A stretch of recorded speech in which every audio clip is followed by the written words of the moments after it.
cirurgia bariátrica do tipo bypass gástrico. O que você sabe sobre essa técnica? Como ela é feita e quais são os números, os resultados dela?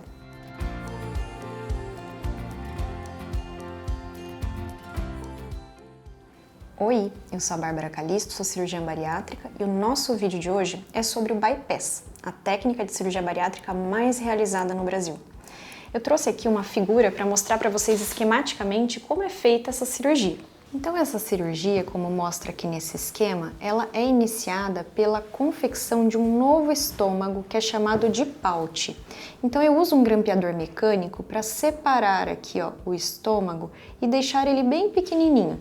Mas veja, diferentemente do sleeve, aqui o restante desse estômago não sai do paciente, ele continua lá, só que ele não vai participar do trânsito gastrointestinal alimentar do paciente. Então veja, eu criei um novo estômago, um outro estômago que é chamado de excluso, ele fica no paciente, não é retirado do paciente, não existe aqui uma gastrectomia. Pois bem, depois eu secciono o intestino do paciente e levo o ramo distal, o ramo final, lá para cima e faço uma costura aqui com esse estômago. A comida vai vir pelo esôfago, passar no pequeno estômago e cair direto aqui, no intestino final. Depois eu pego aquele ramo inicial do intestino e reconecto aqui com o intestino do paciente mais final. Então vejam, eu tenho duas costuras, uma estômago-intestino, outra intestino-intestino. Isso aqui forma o que vocês podem perceber que é bem parecido com a letra Y. Por isso que essa cirurgia é chamada de bypass gástrico em Y de Roux. Vamos então agora falar sobre os prós e os contras dessa técnica, que como toda cirurgia bariátrica tem sim defeitos. Então primeiro vamos falar os contras, né? O que não é tão legal nessa técnica? Bom, é uma técnica que demanda mais do cirurgião, ela é mais complexa do que o sleeve, por exemplo, né? Vocês viram que existem duas costuras ali, estômago, intestino e intestino. Então é uma técnica mais complexa. Por isso ela também demora um pouco mais, né? O tempo cirúrgico de um bypass é alguma coisa em torno de umas 2 horas, 1h30, então não é uma cirurgia que demora tanto, mas é uma cirurgia que demora mais, geralmente, do que o sleeve. Além disso, é uma cirurgia que tem um risco cirúrgico um pouco maior, porque como eu crio mais alterações anatômicas, né, eu tenho a chance de que alguma dessas alterações que eu fiz compliquem. Então, fístulas, por exemplo, que seria o vazamento dessas anastomoses, dessas costuras que eu criei ali, estômago, intestino.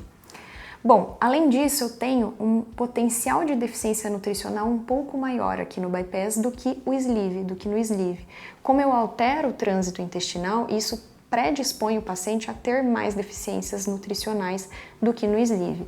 É bem verdade que tanto no sleeve quanto no bypass o paciente precisa tomar polivitamínicos para o resto da vida e também repor proteína, geralmente na forma de suplementos tipo whey protein.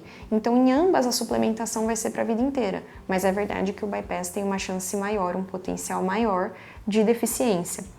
Por último, mas não menos importante, a questão da acessibilidade endoscópica do estômago excluso. Lembra que eu falei que fica um estômago ali que é chamado de excluso, que não é retirado do paciente, mas que fica fora do trânsito alimentar? Pois bem, esse estômago excluso não é mais acessível por endoscopia. Então, num paciente que tem um risco aumentado de câncer gástrico, por um histórico familiar, por exemplo, ou num paciente que tenha doença da via biliar e que eventualmente precise de uma CPRE, ou colangiopancreatografia retrógrada endoscópica, para tirar pedras, por exemplo, da via biliar, esse estômago excluso e essa via biliar não são mais acessíveis por endoscopia, e nesses casos é preciso fazer uma cirurgia para que se acesse, né, esse estômago excluso ou essa via biliar. Então isso é um ponto de atenção, né, que o cirurgião se lembre disso na hora de decidir a cirurgia, decidir a técnica com o seu paciente. Como prós, o que a gente tem aqui é uma pequena vantagem do bypass sobre o sleeve, por exemplo, na perda de peso. A gente tem uma perda de excesso de peso de 60% mais ou menos no sleeve, no máximo 70%, mais para 60%, e no bypass a gente tem uma perda geralmente em torno de 70%, então é um pouco maior.